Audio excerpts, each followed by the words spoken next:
Амансыздар ма, ардақты әлеумет, оңтүстік арнасында денсаулық бағдарламасы студиямыздың бүгінгі мейманы. Абдуалиев клиникасының бас дәрігері, халықаралық Қазақ-Түрік университетінің доценті Әшірбек Абдуалиев келіп отыр. Сәлематсыз баға, студиямызға қош келіпсіз.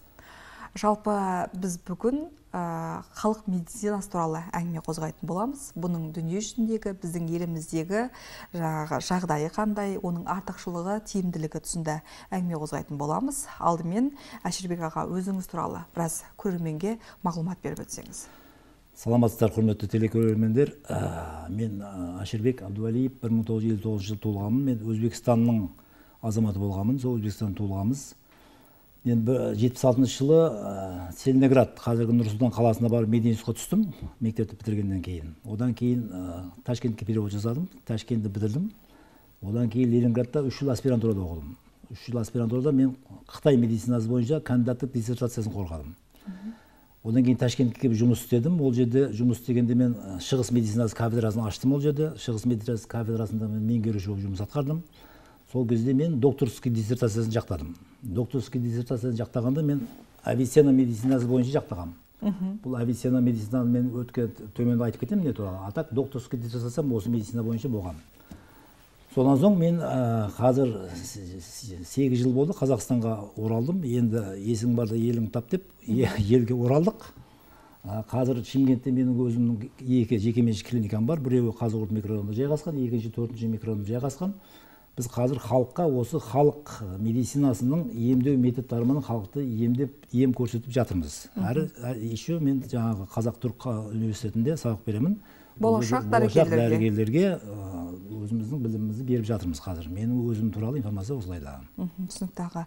Халықтық медицина бұған біздің халықтың көз қарасы қандай? Жалпы алдымен дүние жүзіндегі тиімділігі, оның артықшылығы бүгінгі жағдайына тоқталып өтіңізші. Енді халықтық медицина дегенде біздің Қазақстанда қазір көп мен көремін, телеарналарда көргенде көбірек сөздер жүргізіледі кімдер туралы? Құмалақпен балашатындар, оқитындар, жынды шығаратындар, бақсылар туралы сөз айтылады да, басқа туралы информация жоқ. Олай қарағанда көп көріп жатырмын қазір мысалы. Менің енді бүгін келген себебім, мен өзім клиникамды реклама қылу үшін келген жоқпын мен. Потому что қазір біздің Қазақстанда өте көбейіп кетті аурулар. Екінің бірі гипертония, екінің бірі сахарный диабет, екінің бірі инсульт, екінің бірі инфаркт, слишком көп. Бұла қарағанда бұндай болу мүмкін емес енді, бұншалық көп кетуі. Соның үшін мен қазір бұған біздің қазіргі мынау халық медицинамыз қандай көмек бере алады. Осы туралы мен айтпақшымын бүгін. Енді былайша айтқанда біздің халық медицинамыз қазір өзі медицина былай. Европейский медицина аталады. Бұл Европада шыққан 17-ші ғасырда еще халық медицинасы бар. Бұны шығыс медицинасы деп аталады. Шығыс медицинасы ол бұның тарихы 1000 жылдардан алдынға кетеді. Біздің эрамыздан алдын 3000 жыл алдындары, мысалы үшін қазіргі Римдегі, Египеттегі папирустарда жазылған операциялардың методтары. Қытайда 3000 жыл алдын біздің эрамыздан алдын жазып кетілген бұл медицина туралы. Енді қазіргі кезде Қытайда халық медицинасы официально қабыл қылынған, Индияда қабылданған, онан кейін Кореяда қабылданған, Вьетнамда қабылданған. Ол мемлекеттердің бәрінде мен болғанмын. Қытайда 6 ай мен оқығанмын, врачейде. Ол кезде біз бүтін Қытайдың бүтін халық медицинасын бәрін көрдік. Мысалы Қытайда алатын болсақ, Қытайда бұл екі медицина параллельно кетеді. Көшенің мына шетінде халық медицинасының клиникасы болса, мына шетінде европейский медицинаның клиникасы. Мысалы ауырған адам қаласа бұл клиникаға барады, қаласа бұл клиникаға. Сол кезде конкуренция болған. Конкуренция болған кейін ол екі клиникада өркендеу болады. Қытайда сондай жолға қойылған. Енді Индияны алатын болсақ, Индияда біз барып көргенде бұны инсулин медицинасын Юнони медицина деп атайды. Біз көргенде 700-ден артық фармацевтический компаниялар бар. Осының шөп дәрілер істеп шығарады. Оның фармацевтический несі біздің Қазақстан кіріп келмеген. Потому что оның кіріп келу өте қиын. Бір кіріп келген әзір Қазақстан есі бастар, бір индиялық ол жерде доктор бар емдеуші. Ол гепатит С-ны түзететін дәріні келіп сатып жатыр әзір. Действительно біз көргенбіз оны, гепатит С-ны түзетеді мысалы шөп дәрі. Ол действительно факт, ол көргеніміз. Енді біздің Қазақстанда да алатын болсақ, Қазақстанда бұл шығыс медицинасы официально қабылданған. 1991 жылы Қазақ-Түрік университеті ашылған кезде факультет болған. Факультет восточный медицина болған. Енді мен сол 8 жыл алдын оралғанда бірінші Астанаға бардым. Астанаға барған кезде мен директордың алдына кірдім. Бұл қайда бұл халық медицинасы? Мен халық медицинасының специалистімін. Сол медицинаға кіріп сол кафедрада жұмыс істеймін дегенде ол кісі айтты маған, біз биыл жауып жатырмыз деді. Бар жоғы 4-ақ студент қалды деді. Қалаймынша бұл десем, айтты, біз деді Кореядан специалист шақырдық, ол кісі деді 3 ай істеді, қашып кетті деді. Қытайдан келді деді, ол кісі суық қой енді Астана. Сонымен біздің бұл әзір Қазақ Түрік университетіндегі де факультет жауылған. Жауылған себебі специалист болмаған. Маман болмаған, яғни дайындайтын мамандар болмаған. Потому что бұл целый наука болған кезде. Бұны үйрететін, түсіндіретін, халыққа апаратын, пайдасын көрсететін маман болмаған емес. Енді қазір бұның халық медицинасының шетелдегі пайдасы өте үлкен. Халық, мысалы, Кореяда да, сол Вьетнамда да, сол Индияда да, сол Қытайда да бұл екі медицина параллельно істеп жатыр. Яғни қатар жүреді. Қатар жүреді, халық пайдаланады. Енді біздің қазір Қазақстанда бұл официально уже Минздравтың реестріне өткен. Міне мысалы иглотерапияны алайық, хижаманы алайық, краускания, гиридотерапия, көп методтары, шөп дәрімен емдеу методтары алған, бірақ бұның теоретик основасы, мысалы бұның теоретик базасы, бірақ бізде жаратылмаған. Халықта информация жоқ почти. Бұл халық медицинасы дегенде, анау күн біреу айтады, маған халық медицинасы деген не өзі? Бұл қолға бүйтіп ұстағанда ілінетін нәрсесі бар ма өзі бұның? Бұл жаңағы құмалақпен пал ашу, мысалы күпсіп қылу, жынды тиген адамды қамшымен ұрып шығарып жіберу деп те ойлайды. А так бұның астында целый теоретик база, ғылым жатыр, ғылым. Мысалы үшін, сол 17-ші ғасырға шейін Авиценна бүтін Европада қолданылып келген, осы Авиценна. 18-ші ғасырға шейін. Бұл как қолдама кітап болған. 18-ші ғасырға шейін бұны Авиценна деп атаған, бүтін Европада. Енді біздің қазақта да бұның основасы болған. Біздің информация бойынша біздің қазақ авторларының жазған 18 томдық кітабы Қытайдың библиотекасында жатыр. Бүтін ол жерде біздің Қазақстандағы шөп дәрілердің бәрі жазылған. Біздің Қазақстанда құртқа тауып деген тауып болған. Ол біздің қазір біздің Қазақстанда Шәкен Мұқанышевтың бастығында Қазақ халық медицинасының академиясы ашылған. Сол академияны біз құртқа тауып атында атағанбыз. Потому что ол тауып 137 жыл жасаған, өмір сүрген. 100 жасында тістері шыққан екен ол кісінің. Енді бізде қазір барлық не дейді, қажетті нәрселер бар, қажетті не дейді, заңдар бар, бірақ бізде информация жоқ. Әшірбек аға, сөзіңізден оққаным, жалпы дәл бізде Қазақстанға жағдайына тоқталып отырсыз ғой. Қазақстандағы жағдай шығыс медицинасын, яғни халықтық медицинаны қазір бізде көп шатастырады. Яғни жаңа өзіңіз айтқандай құмалақшы, жаңағы тәуіп дедіңіз бе, міне осылармен нағыз ғылыми сала дедіңіз ғой, үлкен бір ғылыми сала. Осыны көбінесе шатастырып жатыр. Қалай ара жігін ажыратып аламыз біз? Енді бұл мен докторский жақтағанда бұны бәрін оқып бітірдім. Бұл ғылыми медицина, бұл Авиценна медицинасы. Авиценна медицинасы бізде қазақ баяғыдан Советский Союз болған кезде, бізде Союз кезінде бұны бас тастаған. Біздің мысалы Орта Азиядағы ғылымды бұлар шығармаған жүзеге. Бізде өте ғылым көп болған бізде. Ибн Синаны шығармаған, бұны ЮНЕСКО 1981 жылы 1000 жылдығын тойлаған мұның. Сол кезде мына кітаптар шыққан. Сол кезде мына кітап перевод қылынған, 81 жылы перевод қылынған. Одан кейін қанша кандидатский, докторскийді жақтады. Мен клиникаға улап, бірінші рет Өзбекстанда бұның докторскийін жақтаған болам мен. Өте қиыншылықпен жақтаған, бірақ менің докторскийім өте мен үшін өте маңызды болған. Мен сонда байқадым, бұның түбінде өте үлкен ғылым жатыр. Бұл просто мынандай көп сөп, адам оқу, мысалы деген нәрселерге основаны емес, бұлар нағыз табиғи не дейді, ғылыми неге арналған медицина, бағытталған медицина деп атаса болады. Енді бұл былайша айтқанда міне шетелдерде целый направление кетіп жатыр. Мысалы Индияда көріп келдім ғой мен. Индияда құд осы медицина қазіргі күнде істетіліп жатыр. Оның оқу орындары бар, академиялар бар, университеттер бар, госпитальдар бар, фармацевтик компаниялар бар. Енді біздің Қазақстанда да бұны біз жолға қоюымыз қажет. И халыққа біз тура жолмен беруіміз керек. Біз қазір соны клиникамызда біз қазір қолданып жатырмыз, осы методикаларды. Енді мен бұның теоретик основасын айта келетін болсам, бұл целый философия. Қалай философия? Мысалы, Авиценна 12-ші жасында уже даңқ шыға бастайды Авиценнаның. Сол кезде Бұхараның эмирінің патшасы ауырып қалады. Сөйтіп Авиценна шақырады. Шақырғанда Авиценна барып 12 жасар. Сол кезде жаңа патшаны түзетеді. Сонда патшаны түзеткен кезде оның патшаның повары болады, ашпазы. Тамақ дайындайтын ол кісі болады.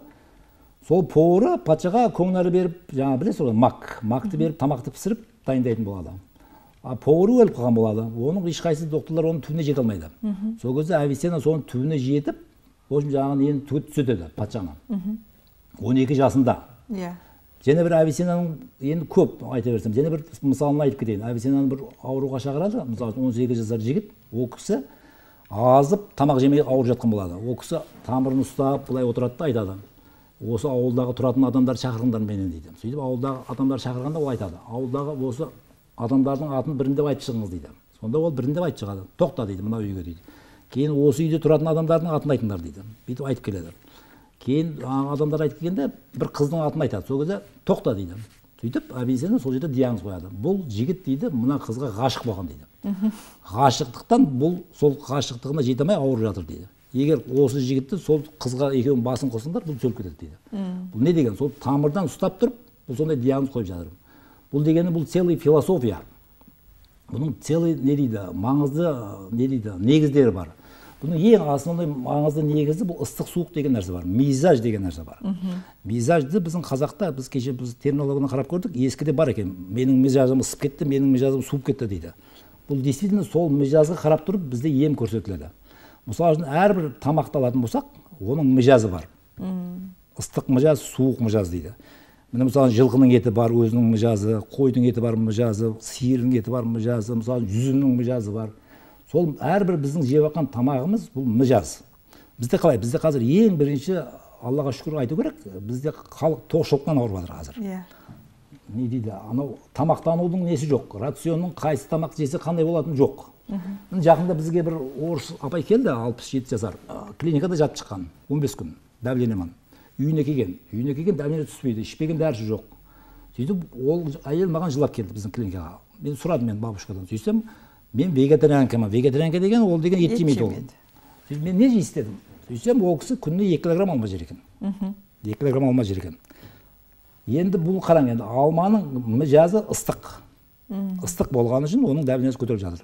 Біз жаңағыдағының диетасын өзгерттік. Сонан өзгерткеннен кейін жаңағы орыс апайдың давлениесі 3 күнде түсті. 5-ші күні скорый үйіне қыдырып кетті. Өліп қалды ма, тірік болды ма, кемпір деп. Сонан кейін кемпір жаңағы докторлар айтқан, бұны айтсаңдар болады ма, алма жеуім керек деп. Сол сияқты әрбір тамақтың мижазы бар. Міне мысалы үшін жүзім. Жүзім ыстық мижаз. Ыстық мижаз дегенде мағына не? Мысалы үшін жылқының еті бұл ыстық мижаз. Бұл деген не?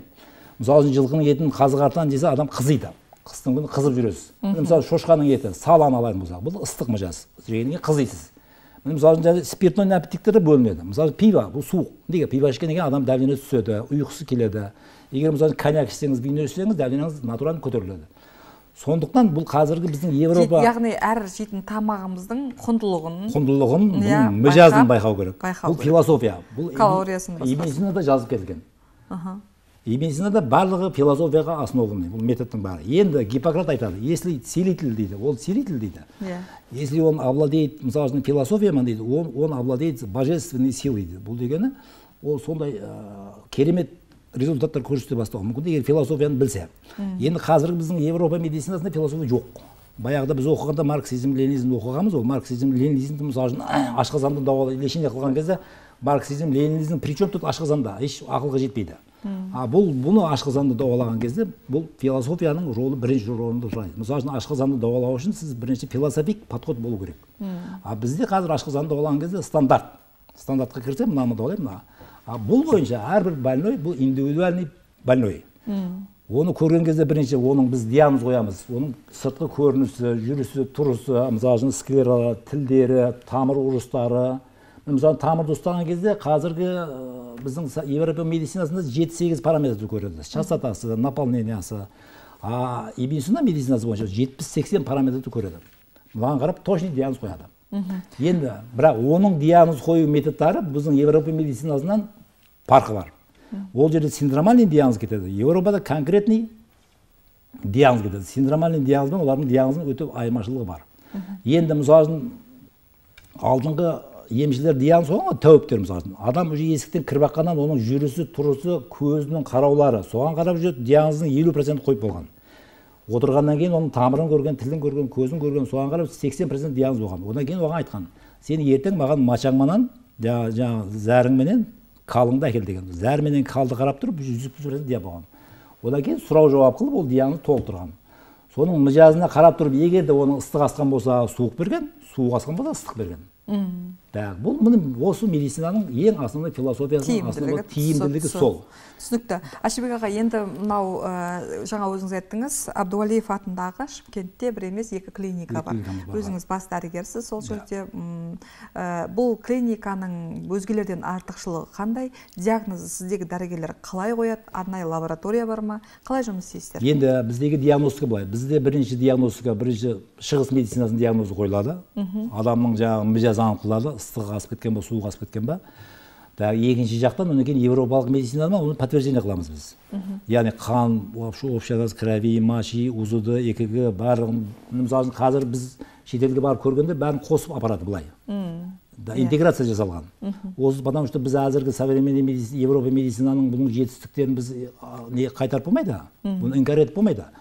Қазір өше өркендеп кеткен. Бірақ енді өркендегенменен минусы бар. Мысалы ревматоидный диагнозды алайық. Ревматоидный диагноз туралы қазіргі медицина полный информацияны біледі. Бірақ ревматоидный артриттің этиологиясын білмейді.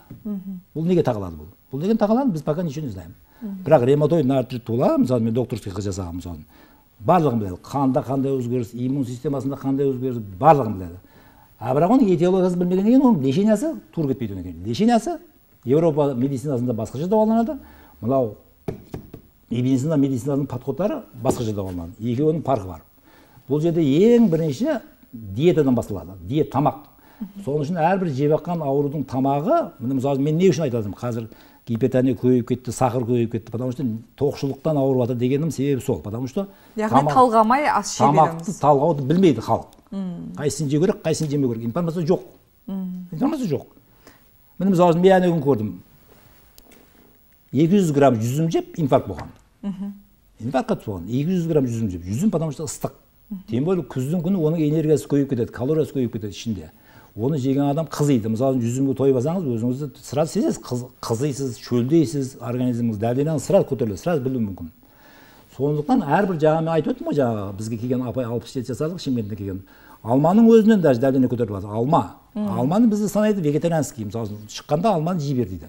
Алманың да өзінің түрі бар. Мысалы если көктемдегі кесілі алма болатын болса, мысалы нардан, оның мижасы суық болады.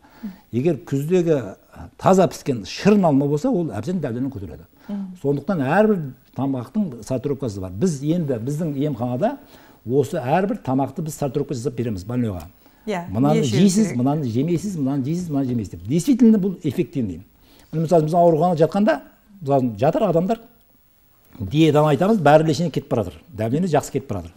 Сол күні үйінен мысалы қазымынан сорпа келген болады. Кешқұрын мен барамын, 4 апай қиырып жатыр. Сұрасам кешқұрын үйінен жаңағы қазымынан нарына келгенде жаңағы 5 бармаққа келген, соны жеп алған 4 апа. Сол күні дәлдені 180-200-де отыр. Атак нормальный болып қалған жаңағы лечениеден кейін. Соның үшін бізде ең бірінші строгий диета. Одан кейін бізде ең главный организмде 4 сұйықтық бар. Бұл желтая желчь, қан, черная желчь, слизь деп аталады орысшада. Қазақшада сары запыран, қан, қара запыран, сілекей. Біз осы 4 сұйықтықты организмде регулировка жасаймыз. Регулировка жасағанда біз ең основной адамның бауырын, ұйқы безін, почкасын тазалаумен шұғылданамыз. Чистка жасау керек. Европейский медицинада наоборот құяды капельницаны мысалы. Өзі бауыр ауырып жатқан болса, оны капельницамен жуан дейді да, ол бізде ондай емес. Бізде капельница минимальный дәрілер істетіледі. Бізде қазір Ивенсондан алынған малхам деген дәрі бар. Шөп дәрі. Оны ішеді. Ішкеннен кейін біз специально шөп дәрілер береміз, ол құсады, іші кетеді. Күнде клизма жасап отырылады. Оның үстіне специально диета беріледі. Әр больныйға индивидуальный диета беріледі. Мысалы үшін гипертонический болезньнен әзіргі современный докторға барса айтады. Апай, сіз енді дәвленімен ауырыпсыз. Түбі байлесіз бұлман түзелмейсіз. Өмір бақи кеттіңіз осымен. Постоянно мына дәріні ішіп жүресіз. Біз деген той емес. Бізде мысалы дәвленімен келетін болса, біздің 2-3 курсқа келіп, біздің айтқанның бәрін орындаса, ол дәвленің түбі байлы құтылады. Дәвлені 120-80-ге түседі дәвлені. Действительно түседі. Енді екінші мәселе. Енді бір жағынан біз бәр нәрсені айтамыз, бәр нәрсе Алланың қолында. Түсінікті. Бұл жерде аға бір ескерте кетейік, қымбатты көрермен, егерде бұл клиника қайда деп хабарласа алмай отқан көрермен бар болса, біздің экранның төменгі тұсында көрсетілген телефон номерлері бар, мекен жай көрсетілген. Осында хабарласып, барып емделсеңіздер болады. Әрине, қажет деп тапсаңыздар. Бұл ретте ескерте кетейік, Әшірбек аға, әрине барлығы жаңа өзіңіз айтқандай Алланың қолында, бірақ сіздер емдей алмайтын аурулардың түрі бар ма?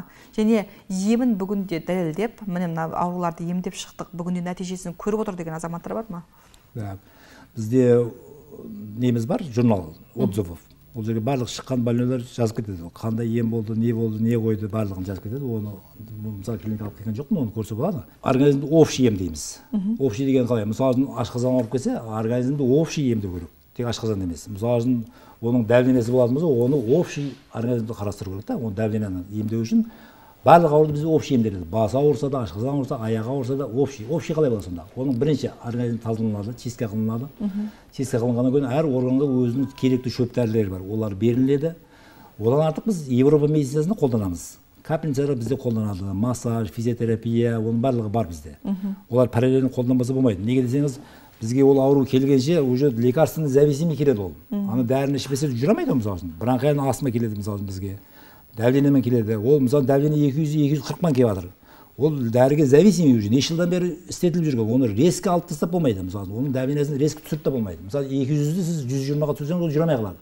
Оны жайлап түсіру керек. Сол кезде ананың лекарствосын істетіле отырады. Енді біз соның үшін айтпақшымын, бізден енді қандай ауруды қарағаннан гөрі қандай ауруды қарамаймыз. Соны айтқанымыз жақсы бізге. Біз қарамайтын аурулар. Температура, неясный этиология. Біз оны алмаймыз. Онкологияға біздің күшіміз жетпейді дейсін, оны қарамаймыз. Туберкулез, инфекционный аурулар, біз оған қарамаймыз. Одан кейін венерический аурулар, біз оған қарамаймыз. Басқа аурулардың барлығын біз аламыз.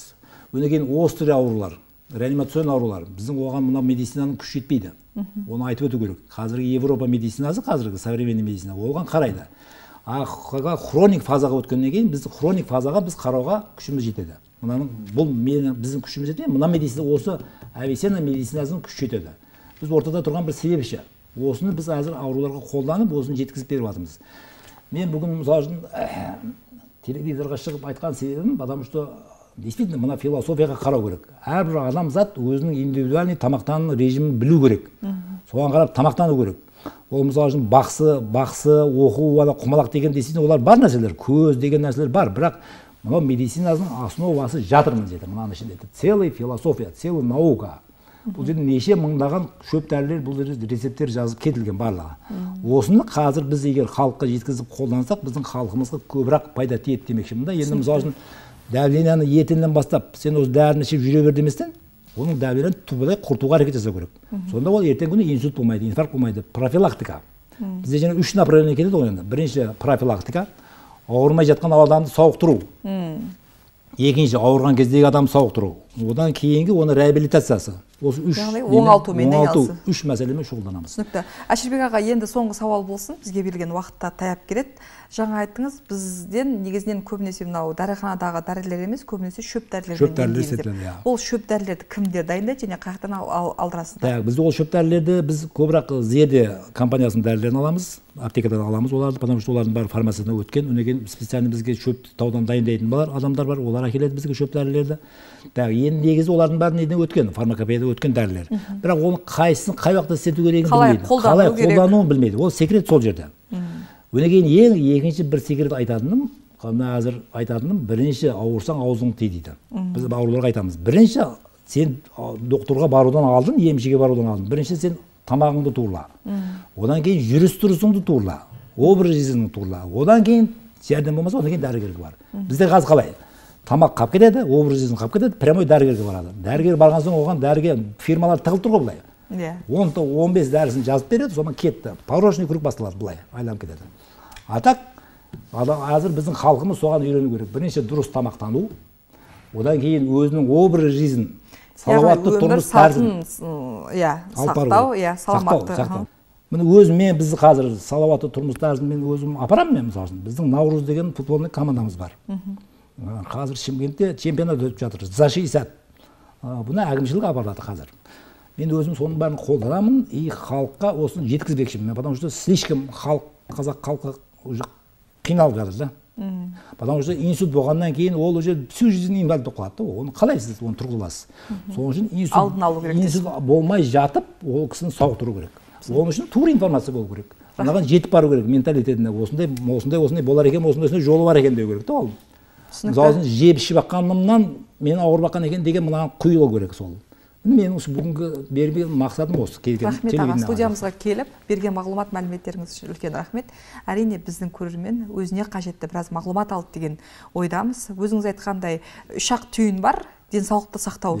Ең бірінші ішіп жегенді қадағалау, екінші саламатты өмір салтын сақтау, үшінші оңалту ма еді? Үшінші адамның десі психологиялық состояниясы, духовный состояниясы. Адам ойында не ойлайды? Жақсы ниет қылсаң, жақсы ниет жарым істейді. Жақсы ниет жарым істейді. Жаман ниет уже кетті. Адамның ниеті тур болу керек. Ниетіне қарай уже кетеді былай қараған кезде. Рахмет, студиямызға. Соның үшін біздегі Қазақстандағы медицина Шәкен Мұқанович атаған духовный медицина, народный целительство деп аталады. Бұның қазақшасы или рухани және халық емдеу деп аталады. Рахмет студиямызға келгеніңізге аға. Қымбатты көрермен, студиямыздың қонағы Абдувалиев клиникасының бас дәрігері, Халықаралық Қазақ-Түрік университетінің доценті Әшірбек Абдувалиев болды. Денсаулықтарыңызды күтіңіздер. Бағдарламаны жүргізген мен Гүлжауһар Ахметқызы. Айналып апта келгенше аман сау болыңыздар.